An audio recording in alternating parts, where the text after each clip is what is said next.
So நம்ம last கிளாஸில் வந்துட்டு யூனிட் நம்பர் 1ல் இருக்கக்கூடிய ஷார்ட் ஆன்சர்ஸில் 8, 9 and 10 பார்த்தோம். அண்டு லாங் ஆன்சர்ஸ் அதாவது டீட்டெயிலில் ஃபஸ்ட்டு 2 பார்த்தோம். ஸோ இன்றைக்கி கிளாஸில் நம்ம என்ன பார்க்க போகிறோன்னா 3rd and 4th டீட்டெயில் தான் இன்றைக்கி பார்க்க போகிறோம். ஸோ 3rd கொஸ்டின் என்ன கேட்டிருக்காங்கன்னா, deduce the equation of a force using Newton second law of motion. So Newton second law of மோஷனை வச்சு நம்ம ஈக்குவேஷன் கொண்டு வரணும், அதை நம்ம ப்ரூவ் பண்ணோம். அதுதான் வந்துட்டு 3rd கொஸ்டின். 4th கொஸ்டின் என்னென்னா, state and prove the law of conservation of linear momentum. அதாவது law of conservation of linear மொமெண்டம்னா என்ன அப்படின்னு அந்த டெஃபினேஷன் கொடுத்துட்டு அதை வந்துட்டு நம்ம ப்ரூவ் பண்ணி காட்டணும். இதுதான் வந்துட்டு 4th கொஸ்டின். ஸோ இந்த ரெண்டுமே வந்துட்டு ஈக்குவேஷன்ஸ் மாதிரி தான் இருக்கும், சம் ப்ராப்ளம்ஸ் மாதிரி தான் இருக்கும். ஸோ நான் வந்துட்டு கிளியராக உங்களுக்கு போட்டு காட்டுறேன். ஸோ 3rd கொஸ்டினோட ஆன்சர் வந்துட்டு பேஜ் நம்பர் 6ல் இருக்குது. Deduce the equation of a force using Newton second law of motion. பாருங்கள், பேஜ் நம்பர் 6ல் Newton second law of motion அந்த டாப்பிக்கில் இருக்குது. நம்ம எகெயின் இதை வந்துட்டு 2 டைம் பார்த்துட்டோம். அதாவது 2 மார்க்ஸ்லேயே ஒரு தடவை இந்த நியூட்டன் செகண்ட் லா என்ன சொல்லுதுன்னு அப்படின்னு பார்த்தோம்.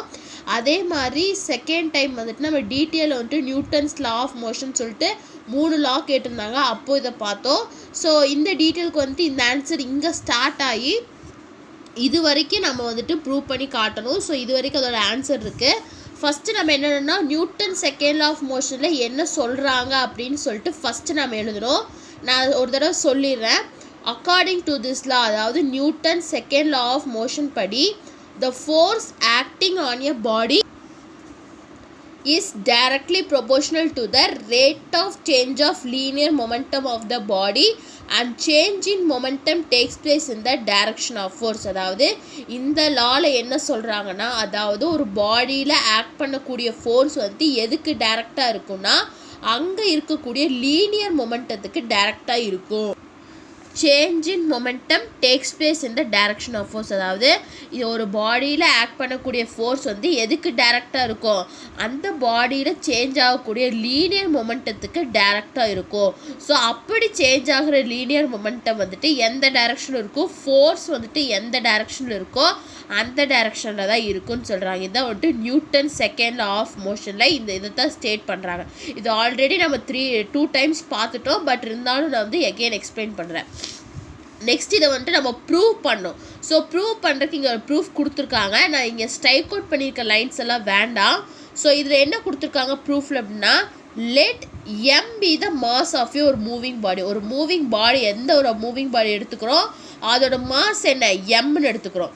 Moving along A straight line with initial speed u. அதாவது அது எப்படி மூவ் ஆகிட்டுருக்கு, ஒரு ஸ்ட்ரைட் லைனில் மூவ் ஆகிட்டுருக்கு.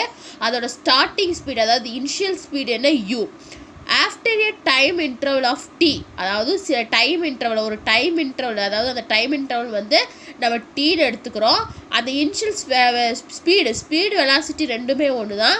அந்த இனிஷியல் ஸ்பீடு வந்துட்டு யூன்னு எடுத்துருக்கோம். ஸோ அந்த initial ஸ்பீட்லேருந்து the velocity of body changes to v due to the impact of unbalanced external force. அதாவது வந்துட்டு இனிஷியல் ஸ்பீடு u இருக்குது, அது டைம் இன்டர்வல் அதாவது t டைம் இன்டர்வல் அது மூவ் ஆன பிறகு ஆஃப்டர் டைம் இன்டர்வல் tக்கு அப்புறம் அந்த ஸ்பீடு வந்துட்டு என்னவா சேஞ்ச் ஆகுது, vயா சேஞ்ச் ஆகுது. எதனால் சேஞ்ச் ஆகுதுன்னா, due to an impact of the unbalanced external force f. எஃப்னால அன்பேலன்ஸ்டு ஃபோர்ஸ் எஃப்னால அந்த வெலாசிட்டி வந்து சேஞ்ச் ஆகுது அப்படின்னு சொல்கிறாங்க.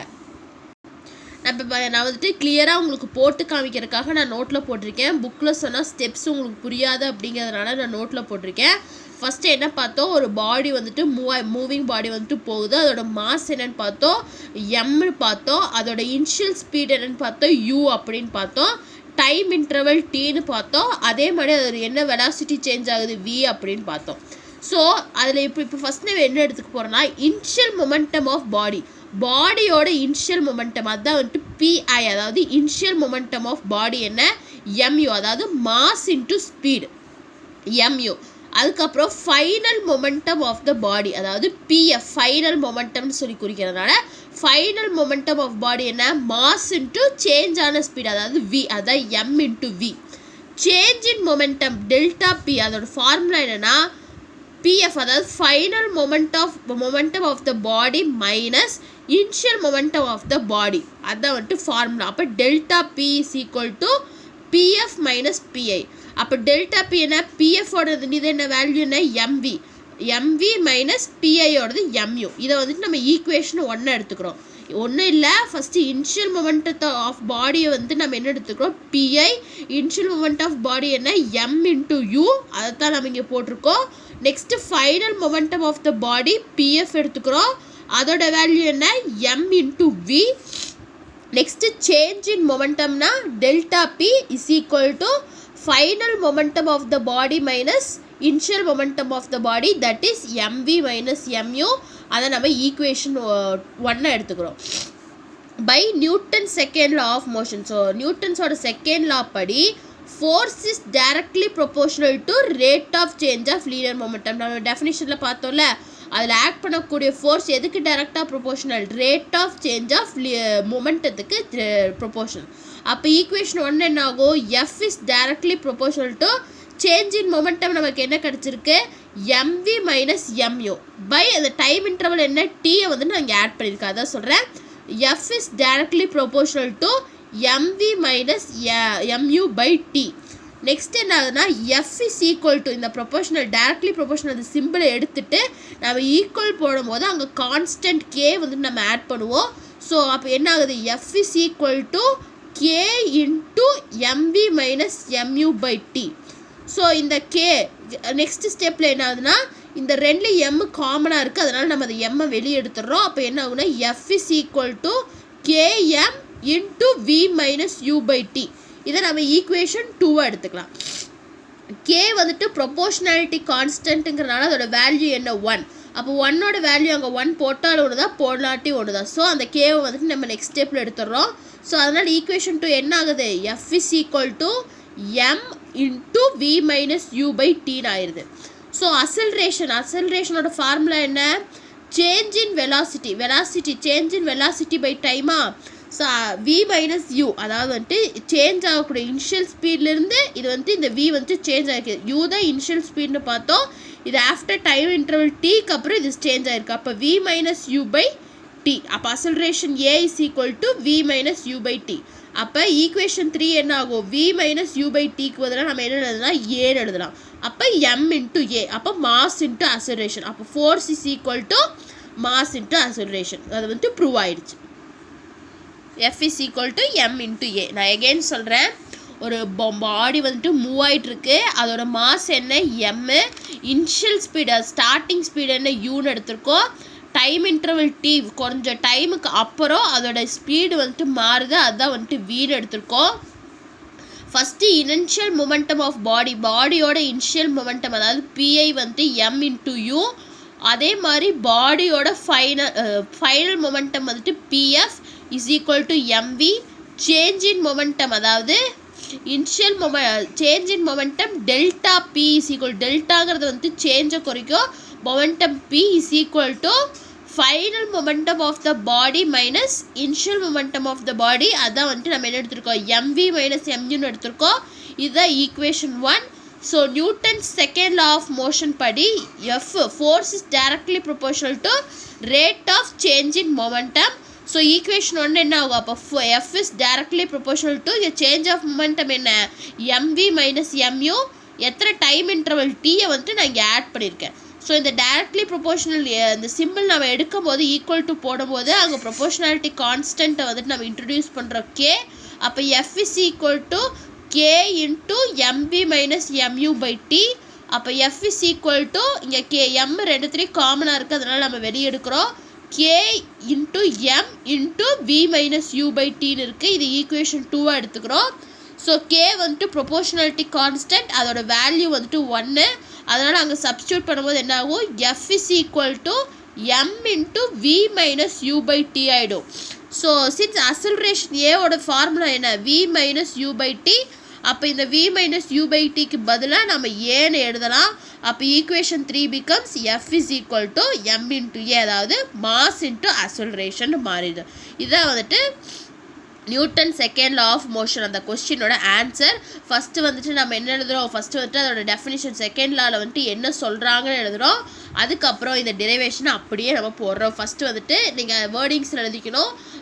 MP the mass of moving body moving in along a straight line with initial speed u at after a time interval t the velocity of the body changes to v due to an external unbalanced force f.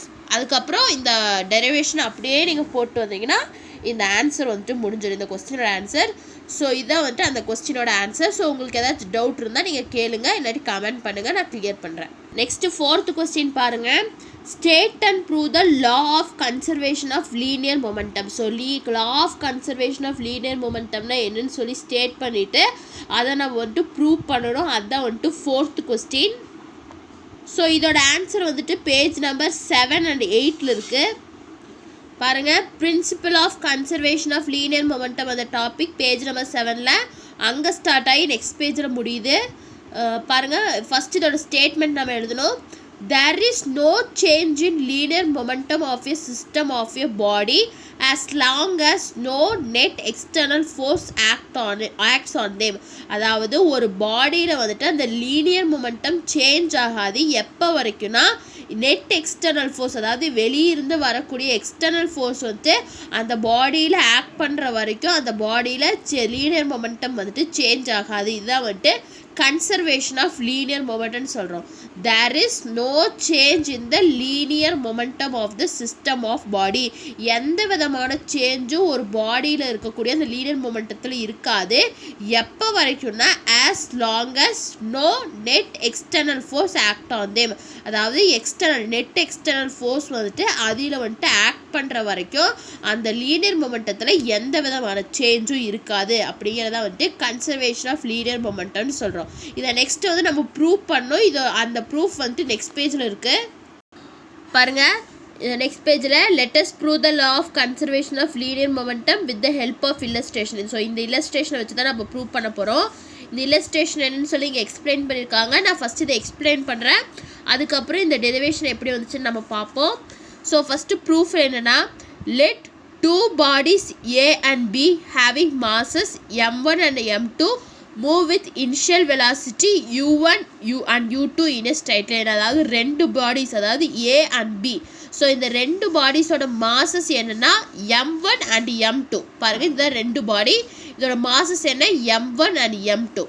So இந்த m1 and m2 வந்துட்டு இனிஷியலாக என்ன velocity, starting velocity, இதோட speed என்னென்னா u1 and u2 வெலாசிட்டியில் வந்துட்டு move ஆகிட்டுருக்கு. அதாவது ரெண்டு பாடிஸ் இருக்குது, m1 and m2ன்னு அது சொல்லி அதோட மாசு, அது வந்துட்டு ஒரு ஸ்ட்ரைட் லைனில் u1 and u2ஓட வெலாசிட்டியில் வந்துட்டு மூவ் ஆகிட்டுருக்கு.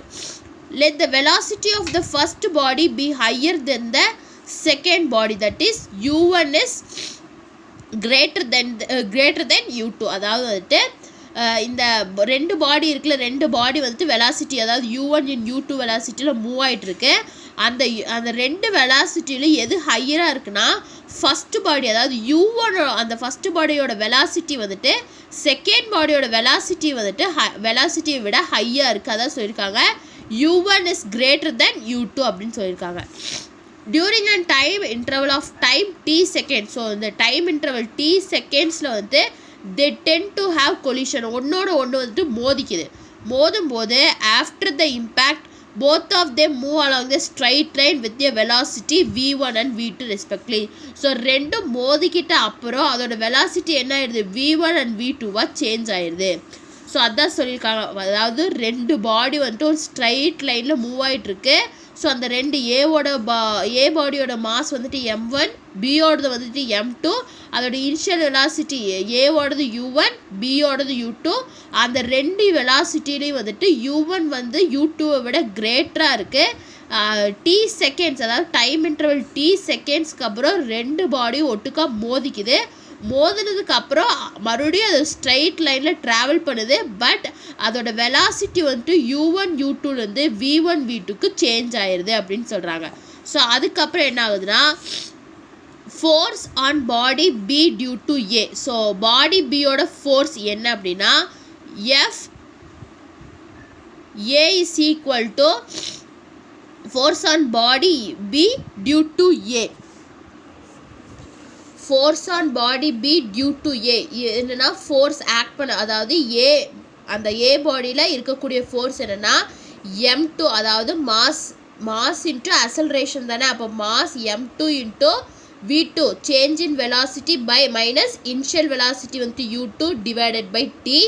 அதே மாதிரி force on body A due to B, அப்போ FB, அதாவது பாடி பியில் ஆக்ட் பண்ணக்கூடிய ஃபோர்ஸ் என்ன, mass into v1 minus u1 divided by t. So இதான் வந்துட்டு ரெண்டு ஈக்குவேஷன் ஃபஸ்ட்டு நமக்கு இதுலேருந்து கிடச்சிருக்கு. ரெண்டு ஈக்குவேஷன் நமக்கு கிடச்சிருக்கா. So Newton's third law of motion படி action force is equal to reaction force. அதான் சொல்கிறேன், for every action there is equal and opposite ரியாக்ஷனுங்கிறத நியூட்டன் தேர்ட் லா. அப்போ ரெண்டு action force is equal to reaction force. அப்போ FB is equal to minus of FA. So FB ஓட value என்ன, m1 into v1 minus u1 by t. Minus of FA ஓடது minus of m1 into minus of m2 into v2 minus u2 by t. So இந்த m கொண்டு போய் நம்ம உள்ள multiply பண்ணும்போது m1 v1 minus m1 u1 divided by t is equal to minus of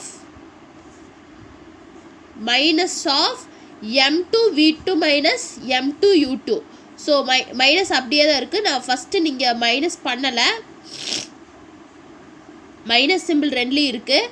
next இதை வந்துட்டு உள்ளே நம்ம மல்டிப்ளை பண்ணும்போது, மைனஸை கொண்டு போய் உள்ளே மல்டிப்ளை பண்ணும்போது என்ன ஆகும்னா is equal to minus of m2 v2 by t plus minus into minus plus m2 u2 by t plus t ஆயிடும்.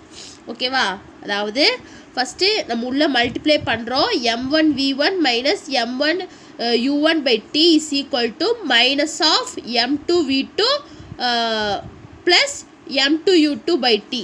ஸோ இப்போ வந்துட்டு இந்த t வந்துட்டு கேன்சல் ஆகிடும். டி கேன்சல் ஆனோட என்ன ஆகுனா m1 v1 minus m1 u1 is equal to minus m2 v2 plus m2 u2 இருக்கும். So இந்த மைனஸ் இருக்கக்கூடியதை சைன் நம்ம சேஞ்ச் பண்ணணும். ஸோ அதனால் என்ன ஆகுதுன்னா m1 v1 அந்த பக்கம் இருக்கக்கூடிய m2 v2 வந்து இந்த பக்கம் வரும்போது ப்ளஸ் ஆயிரும். அதே மாதிரி இந்த பக்கம் இருந்து m1 u1 அங்கே போகும்போது ப்ளஸ் சைன் சேஞ்ச் ஆயிரும். அப்போ m1 u1 is equal to m1 u1 plus m2 u2வாக மாறிடும். ஸோ உங்களுக்கு மறுபடியும் நான் சொல்கிறேன், இது வந்துட்டு நம்ம அந்த ப்ரூஃப்லேருந்து நம்ம ரெண்டு ஃபார்முலா நமக்கு கிடச்சிருக்கு. So Newton's third law of motion படி action force is equal to reaction force. அப்போ FB is equal to minus of FAன்னு எழுதுகிறோம். ஸோ FBயோட வேல்யூ என்ன, m1 into v1 minus u1 by t minus of FA is equal to minus of m2 into v2 minus u2 by t. அப்போ ரெண்டையும் உள்ளே multiply பண்ணும்போது நமக்கு இந்த வேல்யூ கிடைக்குது. டி கேன்சல் ஆகிடும். டி கேன்சல் ஆனால் என்ன ஆகும், மைனஸ் இருக்கக்கூடியது அந்த பக்கம் கொண்டு போகிறோம், ப்ளஸ் இருக்கக்கூடியது ப்ளஸ் மைனஸை வச்சு சைன் சேஞ்ச் பண்ணுறதுக்காக m1 v1 அந்த பக்கம் இருந்து வரக்கூடிய m2 v2 ப்ளஸ் ஆகிடும். அதே மாதிரி இந்த பக்கம் இருந்து போகக்கூடிய m1 u1 ப்ளஸ் ஆகி அந்த பக்கம் m2 u2 ஆகிடும். ஸோ இதுதான் வந்துட்டு ஃபைனலாக கிடைக்கக்கூடிய ஈக்குவேஷன் வந்துட்டு இதுதான். ஓகேவா, ஸோ பாருங்கள், இங்கே இந்த ஈக்குவேஷன் தான் கிடச்சிருக்கு. நம்ம டிரைவ் பண்ணி காட்டினேன், இங்கே ஸ்டெப்ஸ் இல்லை. ஸோ அதனால் உங்களுக்கு புரியணுங்கிறதுக்காக டிரைவ் பண்ணி காட்டினேன். ஸோ இதுலேருந்து என்ன தெரியுது, the above equation confirms in the absence of an external force. அதாவது ஒரு எக்ஸ்டர்னல் ஃபோர்ஸ் இல்லை அப்படின்னா the algebraic sum of momentum after collision is numerically equal to the sum of momentum of before collision. அதாவது இதுலேருந்து இந்த ஈக்குவேஷன்லேருந்து என்ன தெரியுது, ஒரு எக்ஸ்டர்னல் ஃபோர்ஸோட ஆப்சன்ஸ் வந்துட்டு ஒரு பாடியில் இருக்கும்போது ரெண்டுமே ஈக்குவல். அதாவது கொலிஷனுக்கு முன்னாடி இருக்கக்கூடிய இது ஈக்குவல் தான், கொலிஷனுக்கு அப்புறம் இருக்கக்கூடிய மொமெண்டமும் ஈக்குவல் தான் அப்படிங்கிறத வந்துட்டு இந்த ஈக்குவேஷன் மூலிமா நமக்கு தெரியுது. So hence law of conservation of linear momentum is proved அப்படின்னு சொல்லியிருக்காங்க. ஸோ ஃபஸ்ட்டு வந்து law of conservation of linear மொமெண்டம்னா என்னன்னு சொல்லி ஸ்டேட் பண்ணுறோம். நெக்ஸ்ட்டு வந்துட்டு அதை வந்துட்டு நம்ம ப்ரூவ் பண்ணி காட்டுறோம். இது மூலமாக இந்த டயக்ராம் மஸ்ட்டு நீங்கள் டயக்ராம் போடுங்க, அப்போ தான் உங்களுக்கு புரியும். இந்த டிரைவேஷன் நீங்கள் போட்டு பாருங்கள், ரொம்ப ஈஸி தான், புரிஞ்சிடும். இங்கே டிரைவேஷன் இடையில ஸ்டெப்ஸ் இல்லாதனால நான் உங்களுக்கு போட்டு சொல்லி கொடுத்தேன். ஸோ உங்களுக்கு ஏதாச்சும் டவுட் இருந்தால் கமெண்ட் பண்ணுங்கள், இப்போ கூட கேட்கலாம். So thank you all, we will meet on next class. So உங்களுக்கு இந்த வீடியோ கிளாஸ் பிடிச்சிருந்தா லைக் பண்ணுங்கள், ஷேர் பண்ணுங்கள், சப்ஸ்கிரைப் பண்ணுங்கள், கமெண்ட் பண்ணுங்கள். தேங்க்யூ.